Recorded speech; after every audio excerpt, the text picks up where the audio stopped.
Hello, Mark Sturdy here with, I hope, a brief but interesting taster from our worldwide survey of markets each week from 7 days ahead. And this week you'll see that from the summary, we have a number of markets we have very firm convictions about, long-term, medium and short-term. But the one I'd like to look at, just as an indication of the sort of thing we do, is gold this week. And we are, in the monthly chart, we note that gold historically at above 1915 is precarious, having failed there quite dramatically once or twice, and coming up there for the third time, we still feel it's vulnerable up here, historically at any rate.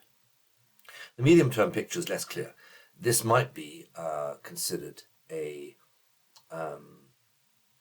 bear rising wedge. I don't think it is, actually, because there isn't a history of that's a continuation pattern, and there's no history of the market above this prior high of 2100. So it's not quite a bear rising wedge, but that's completed. But nonetheless, for that, there's clear an indication of weakness here, insofar as the market has not been able to ratchet itself higher on the prior high, but failed through that level there, and also has broken what might have been the supportive diagonal of a small bull trend starting in November. That's all broken. So it has the air of weakness about it, no question about it. Added to the long-term picture of, historically anyway, being overvalued above 1915, we can then turn to the short-term picture, which is definitely bearish, I think. The market, as I said earlier, ratcheted rose above in April, rose above the prior high of 2009. Once found support there, tried to go higher, failed, and then broke back down through this prior high. That's a failure for the bulls and a completion of a double top for the bears, setting the scene for a bear trend below.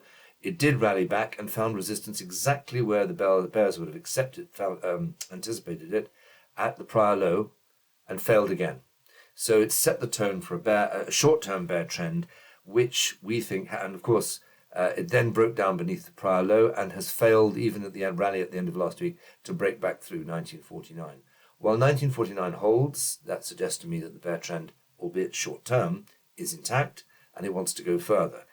The point being that in the context of the long-term chart, it says to me that the market is vulnerable, long, medium, short-term. The bears are in charge. Thanks very much.